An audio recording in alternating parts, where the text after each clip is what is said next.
నమస్కారం. అమృతం కార్యక్రమానికి స్వాగతం. అమృతంలో ఈరోజు చక్కటి సాత్వికమైన వంటకాలు, ఆరోగ్యకరమైనవి, రుచికరమైన వంటకాలు మీ అందరి కోసం ఎదురు చూస్తున్నాయండి.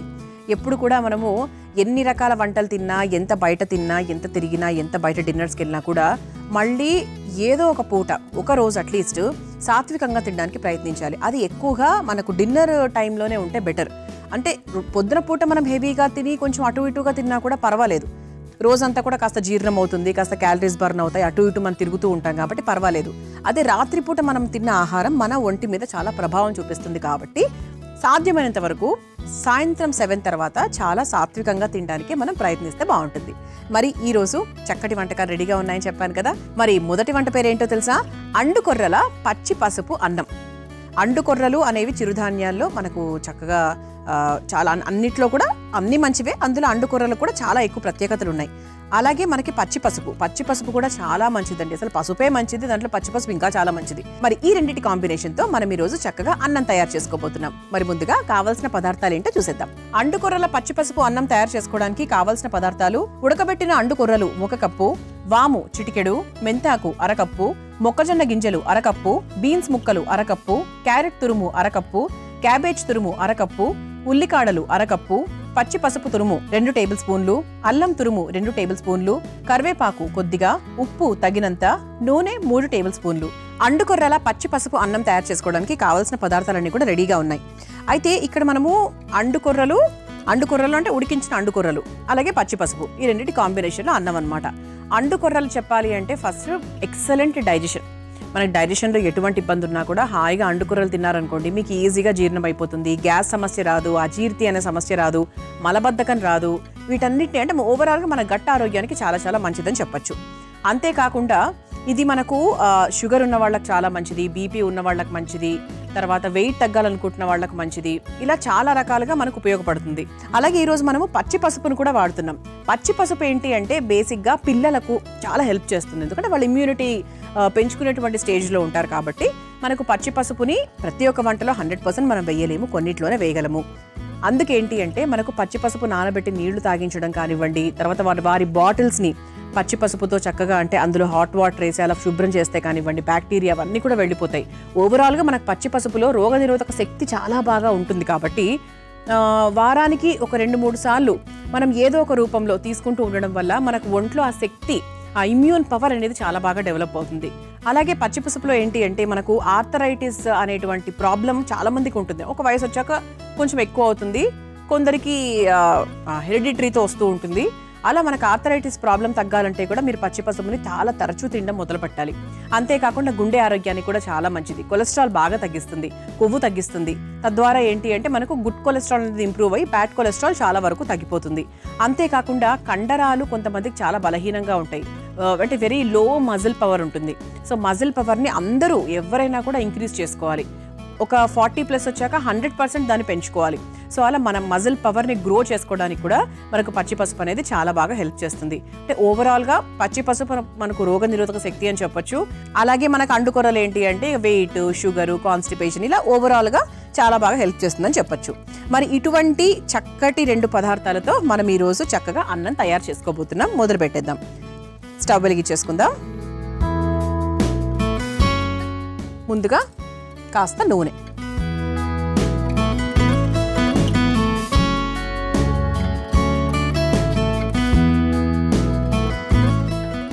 ముందు కాస్త నూనె వేసేసుకుని మామూలుగా ఒక పులావ్ చేసుకునేటప్పుడు, ఏదైనా స్పెషల్ రైస్ చేసుకున్నప్పుడు మనం ఎటువంటి ప్రొసీజర్ ఫాలో అవుతాము అలాగే ఫాలో అయిపోవాలి. అయితే ఫస్ట్ మనం కాస్త వాము వేసుకుందామండి. ఎందుకంటే కొంచెం చిన్న ఫ్లేవర్ మారుతుంది. మీరు జీలకర్ర అవన్నీ కూడా వేసుకోవచ్చు, కాకపోతే వాము వేస్తే కొంచెం డిఫరెంట్గా ఫ్లేవర్ వస్తుంది. ఆ తర్వాత అల్లం ముక్కలు వేసుకుందాం. ఒకసారి వేయించేసుకుందాం. ఇలా మనము ఇది పిల్లల పాయింట్ ఆఫ్ వ్యూ కూడా ఆలోచిస్తున్నాం కాబట్టి మనకి అల్లము అలాగే పచ్చిమిర్చి కలిపి గ్రైండ్ చేసి పేస్ట్ రూపంలో కూడా వేసుకోవచ్చు. నేను ముక్కలుగానే వేశాను. ఆ తర్వాత ఉల్లికాడలు, సన్నగా తరుక్కున్న ఉల్లికాడలు,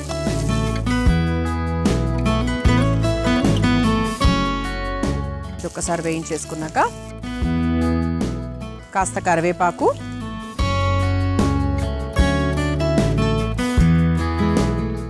ఆ తర్వాత సన్నగా తరుక్కున్న బీన్స్, అంటే మనం ఒక ఫ్రైడ్ రైస్లో వేసుకుంటాం కదా, అవన్నీ కూడా వేసుకుంటున్నాం అనమాట. అంటే ఎక్కువగా మనకు ఉడకాలి, ఇది పచ్చిగా తినలేము అనుకున్నవి కాకుండా మనం సాధారణంగా వేసుకునేవి బీన్స్, క్యారెట్, క్యాబేజు ఇవన్నీ కూడా. ఆ తర్వాత మొక్కజొన్న గింజలు, పిల్లలు తింటే కనుక కొంచెం ఎక్కువ వేసుకోండి, చక్కగా ఇష్టపడతారు వాళ్ళు, దానికోసమైనా తింటారు. మనకి మొక్కజొన్న గింజలు కూడా చక్కగా కాన్స్టిపేషన్ అది మనకు రాదు, కాన్స్టిపేషన్ ఇబ్బంది ఉన్నా కూడా చాలా ఫ్రీగా మనకి మోషన్ అది అవ్వడము, ఇది పిల్లలకనే కాదు ఎవరికైనా కూడా అప్లై అవుతుంది. ఆ తర్వాత క్యారెట్ తురుము, ఆ తర్వాత క్యాబేజ్ తురుము, ఇది కూడా ఒకసారి చక్కగా వేయించేసుకుందాం.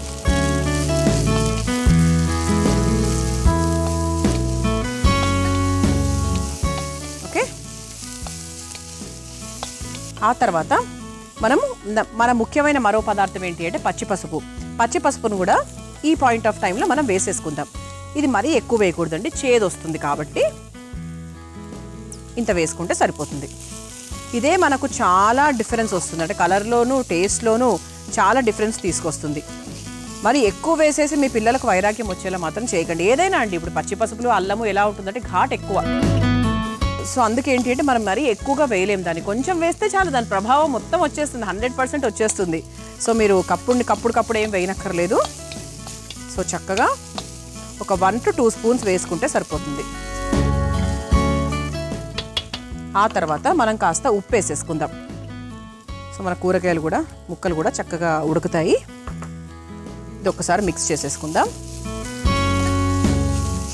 సో ఇన్ని వెజిటబుల్స్ వేసాం కాబట్టి ఓవరాల్గా హెల్త్ పాయింట్ ఆఫ్ వ్యూ కూడా మనకు చాలా చాలా మంచిదన్నమాట. ఇప్పుడు ఇందులో మనం కొంచెం నీళ్లు వేసుకుందాం. నీళ్లు పోసుకొని ఒక్కసారి కలిపేసుకుంటే ఇది ఒక్క నిమిషం అలా ఉడికిన తర్వాత మనం మెంతాకు వేసుకోవచ్చు. మనం మెంతాకు కూడా ఎంత వేస్తున్నామంటే మరీ ఎక్కువ కాదండి, చాలా కొంచెం. ఓకే, సో మెంతి కూర కూడా ఓవరాల్గా మనకు హెల్త్కి చాలా మంచిది. మంచి అంటే యాంటీ ఇన్ఫెక్షియస్, మనకి కడుపులో పురుగులు రకరకాల ఇన్ఫెక్షన్స్ ఏమైనా ఉంటే చాలా వరకు తగ్గిపోతుంది. అండ్ మనకి అండుకొర్రలు కూడా చూసుకుంటే అండి పెద్దపేగు ఆరోగ్యాన్ని ఇంప్రూవ్ చేయడానికి, పెద్దపేగు క్యాన్సర్ రాకుండా నివారించడానికి కూడా మనకు హెల్ప్ చేస్తుంది అండుకూరలు. సో ఓవరాల్గా మనకు చాలా చాలా హెల్దీ వంటకం అనమాట ఇది. దట్టు ఇందులో మనము వేసేటువంటి వెజిటబుల్స్ కూడా మనకు మొక్కజొన్న గింజలు, మెంతి కూర ఇవన్నీ కూడా వేస్తున్నాం కాబట్టి చాలా హెల్ప్ అవుతుంది. ఓకే, సో ఆ తర్వాత మనం కొంచెం మెంతాకు కూడా వేసుకుందాం. ఇది కూడా ఒకసారి కలిపేసుకుందాం. ఇది కొంచెం మగ్గాలండి, 100% ఒక 5 నిమిషాల పాటు బాగా మగ్గాలి. అంటే మనకి ఆకు బాగా దగ్గర పడాలి, మనం వేసిన కూరగాయ ముక్కలు కొంచెం మనకు చక్కగా మగ్గి ఒక కన్సిస్టెన్సీకి రావాలి.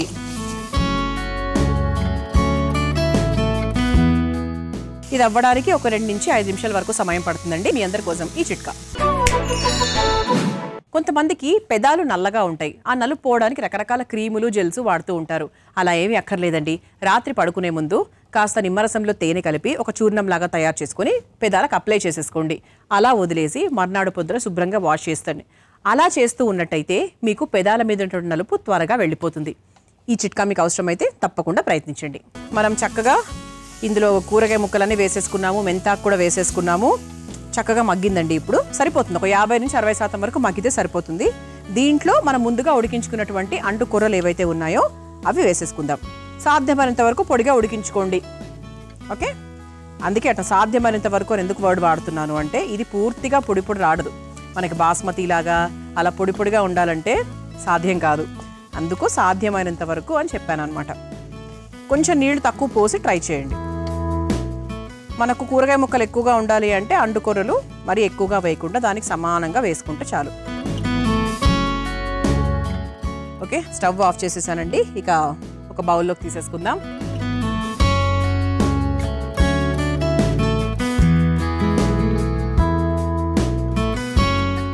సో రంగు చూసారా, మనకి పచ్చి పసుపుతో వచ్చిన రంగు ఎలా ఉందో.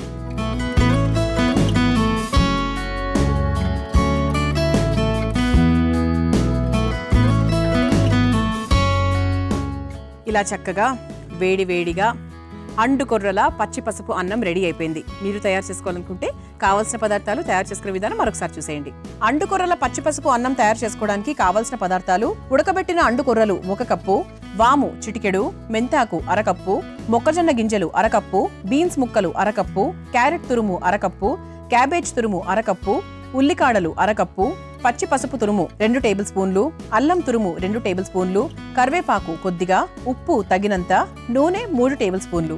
అండుకొర్రల పచ్చి పసుపు అన్నం తయారు చేసుకునే విధానం: ముందుగా స్టవ్ వెలిగించి బాండీలో నూనె వేసి వేడయ్యాక అందులో వాము, అల్లం ముక్కలు, ఉల్లికాడలు, కరివేపాకు, బీన్స్, మొక్కజొన్న గింజలు, క్యారెట్ తురుము, క్యాబేజ్ తురుము వేసి వేగాక అందులో పచ్చి పసుపు తురుము, సరిపడా ఉప్పు వేసి కాస్త నీళ్లు పోసి మెంతాకును కూడా వేసి కొంచెంసేపు మగ్గించుకోవాలి. చివరిగా ఉడికించుకున్న అండుకొర్రలు వేసి కలిపి ఒక సర్వింగ్ బౌల్లోకి తీసుకుని సర్వ్ చేసుకుంటే అండుకొర్రల పచ్చి పసుపు అన్నం రెడీ.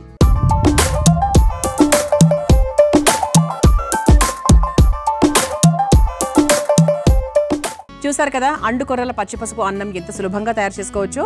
రుచి చూసి ఎలా ఉందో చెప్తాను.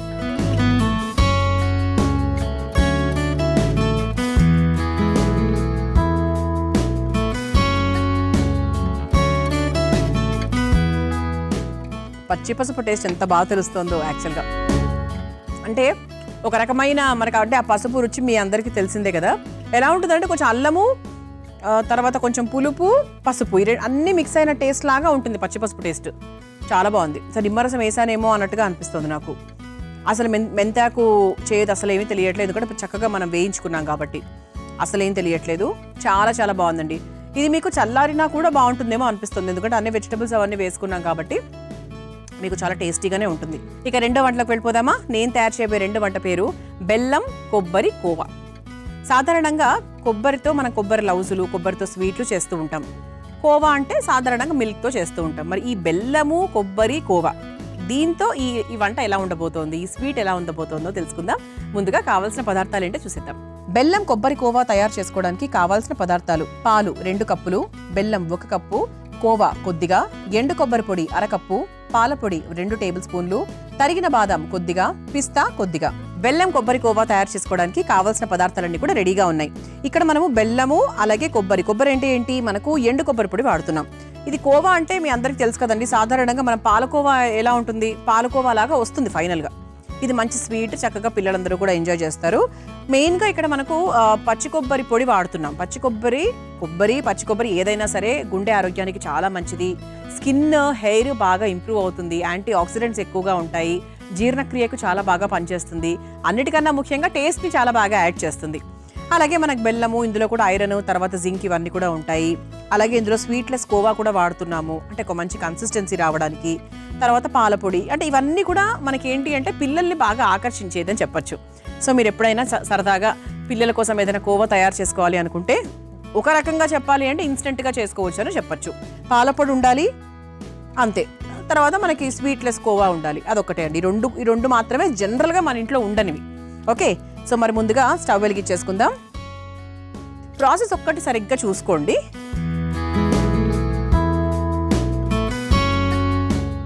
ముందుగా స్టవ్ వెలిగించేసుకున్నాము. సో ఫస్ట్ మనం ఏం చేయాలంటే పాలు 1 కప్పు పాలు పోసేసుకుందాం. ఇలా మనము 1 లేదా 2 కప్పుల పాలు తీసుకోవచ్చు, అంటే మనం చేసుకునే క్వాంటిటీని బట్టి.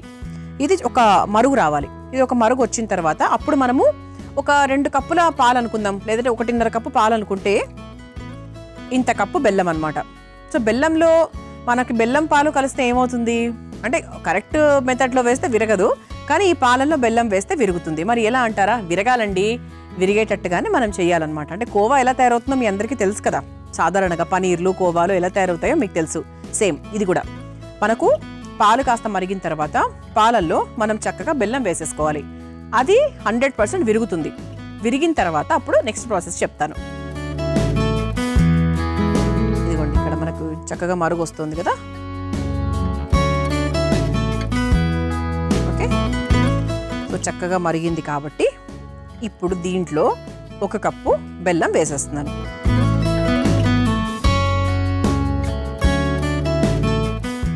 ఇది ఒకసారి బాగా మిక్స్ చేసుకోవాలి.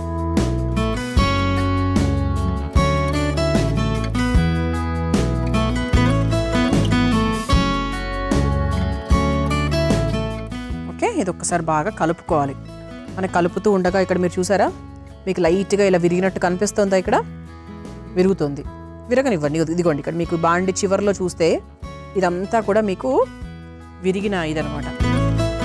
ఒక్క 2 నిమిషాలు ఇలా చక్కగా కలుపుతూ ఉంటే ఏంటంటే పూర్తిగా మనకు పాలు విరిగిపోతుంది. చూసారా, మీకు ప్రాపర్ కనిపిస్తుంది చూడండి. ఇలా మనకు బెల్లం వేసిన వెంటనే పాలన్నీ కూడా విరిగిపోయాయి. ఇప్పుడు ఇంకా దీన్ని కూడా మనం ఒకసారి బాగా కలుపుకోవాలి. కలుపుకొని మనకు పూర్తిగా విరిగిన తర్వాత ఇది కొంచెం మనకు దగ్గర పడేంత వరకు మిక్స్ చేసుకోవాలన్నమాట. చూసారా, కొంచెం మనకు విరిగిపోయింది, దగ్గర పడింది. కాబట్టి ఇప్పుడు మనము ఈ స్వీట్లెస్ కోవా ఏదైతే ఉందో అది ఇలా చిదిమి వేసేసుకుందాం. ఇది కేవలం ఒక రుచి కోసం, ఒక కన్సిస్టెన్సీ కోసం అండి. మామూలుగా మనం క్యారెట్ హల్వా అది చేసుకునేటప్పుడు కూడా కోవా వేసుకుంటాం, sweetless khoa, sweet khoa, what ever it is. అలా మనకి కోవా అనేది ఒక కన్సిస్టెన్సీ కోసం తీసుకుంటాం అండ్ రుచి కోసం కూడా.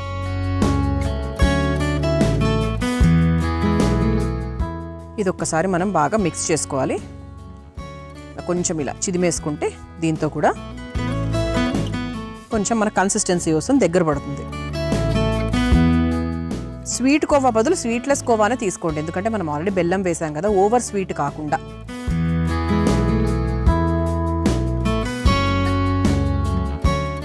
ఇది కొంచెం దగ్గర పడింది కదండి. ఇప్పుడు ఇందులో మన ముఖ్యమైన పదార్థం ఏంటి అంటే ఎండు కొబ్బరి పొడి. ఎండు కొబ్బరి పొడి కూడా 1 కప్పుడు వేసేసాను. ఇప్పుడు ఇది దగ్గర పడేంత వరకు కలుపుకుందాం. కొబ్బరి ఎప్పుడు కూడా స్వీట్స్లో మంచి టేస్ట్ కదండి. కొబ్బరి పొడి, యాలక్కుల పొడి ఇవన్నీ మంచి టేస్ట్, కన్సిస్టెన్సీ ఇవన్నీ తీసుకొస్తాయి. ఇప్పుడు చూసారా, మనం చేసుకునే కోవాకు ఒక అందము చందము వచ్చింది. ఇప్పుడు దీన్ని బాగా మనం కలుపుతూ ఉండాలి. ఇది 1 నిమిషం ఇలా బాగా మిక్స్ చేసిన తర్వాత దీంట్లో రుచి కోసము పాల పొడి వేసుకుందాం. ఎక్కువ వేయకండి, ఎందుకంటే బాగా నీళ్ళగా అయిపోతుంది. మీ ఒక కన్సిస్టెన్సీ బాగా దగ్గరగానే ఉందనుకోండి, కొంచెం వాటర్ యాడ్ చేసుకోవచ్చు. లేదంటే జస్ట్ డైరెక్ట్గా మీరు పాల పొడి 1 లేదా 1.5 స్పూన్ వేసేసుకోవచ్చు. ఇది కేవలం మంచి టేస్ట్ కోసం. మనకు పాల పొడిలో కూడా కాస్త షుగర్ ఉంటుంది, తర్వాత బెల్లం కూడా వేసాం కాబట్టి మీరు స్వీట్లెస్ కోవాతో ట్రై చేస్తేనే బెటర్. ఇది ఇలా బాగా మిక్స్ చేస్తూ ఉండాలి. ఎంత మిక్స్ చేయాలి అంటే మనకు కోవా కన్సిస్టెన్సీ వరకు రావాలి, ఉండలు కట్టకుండా. అఫ్ కోర్స్ ఇప్పుడు ఉండలు ఏమీ లేవు కాబట్టి ఇబ్బంది లేదు, బట్ కలుపుతూ ఉండాలి. అది మెయిన్ ప్రాసెస్ అనమాట. మీ అందరి కోసం ఈ చిట్కా. పచ్చడి ఎర్రగా కనిపించాలంటే ఏం చేయాలి? రకరకాల కారప్పొళ్ళు మారుస్తూ ఉంటారు, కొత్తవన్నీ వేస్తూ ఉంటారు రంగు రావడానికి. అయితే ఈ చిట్కా చాలా బాగా పనిచేస్తుందండి. పోపు వేసుకునేటప్పుడు అందులో చివరిగా కాస్త వంట సోడా వేసి ఆ పోపుని పచ్చడిలో కలపండి. అప్పుడు పచ్చడి రంగు చాలా ఎర్రగా కళకళలాడుతూ ఉంటుంది. తప్పకుండా ఈ చిట్కాని వాడండి. మనం చక్కగా అన్నీ కలిపి వేసేసుకున్నాము, పాలు విరక్కొట్టాము, ఆ తర్వాత కొబ్బరి పొడి వేసాము, తర్వాత కొంచెం పాల పొడి వేసాము. చూసారా ఎంత బాగా దగ్గర పడిందో. మనకు రంగు కూడా లైట్గా మనకి కలాకంద్ వైట్కి బ్రౌన్కి మధ్యలో అజ్మీరీ కలాకంద్ ఉంటుంది కదా, సో ఆ రంగులో అయింది. అసలు ఎంత బాగుందంటే చూడడానికి. ఒకవేళ దీన్ని మీరు ఇలా చక్కగా చిన్న బిస్కెట్స్ లాగా ఇలా ఉండల్లాగా చేసుకోవాలి అనుకున్నారనుకోండి, మామూలుగా మనకు కోవా బిళ్ళలు ఇస్తూ ఉంటారు కదా, అలా చేసుకోవాలి అనుకుంటే ఇది కాస్త చల్లారిన తర్వాత మీరు నీట్గా ఇలా ఉండల్లాగా కట్టుకోవచ్చు. కానీ కోవా నాకు ఇట్లాగే ఇష్టం అండి. ఇలా వేడివేడిగా చక్కగా ఒక డుప్పలోకి వేసుకొని అలా తింటూ ఉంటే సూపర్ టేస్టీగా ఉంటుంది. అది ఇంకా మన ఇష్టం అండి. దీన్ని మీరు ఎలా తింటారు అనేది మీ ఇష్టం, ఇది మాత్రం ప్రాసెస్. సో అయిపోయింది కాబట్టి ఇదిగోండి, ఇలా మా సంత్రా కూడా ఎదురు చూస్తుంది ఎప్పుడెప్పుడు సర్వ్ చేస్తారా అని. సర్వ్ చేసేసుకుందాం.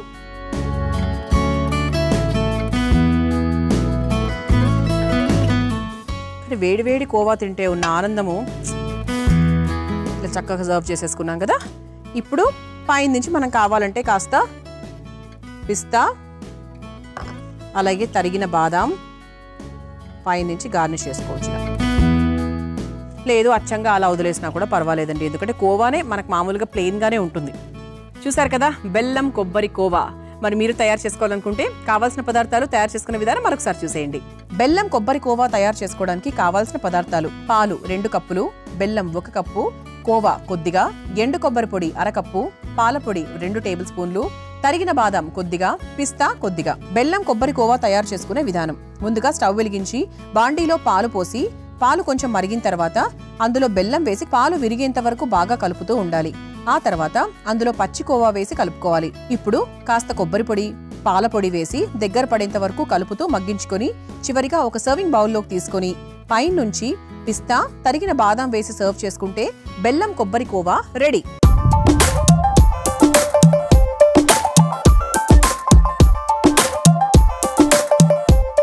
చూసారు కదా బెల్లం కొబ్బరి కోవా ఎంత సులభంగా తయారు చేసుకోవచ్చో. రుచి చూసి ఎలా ఉందో చెప్తాను.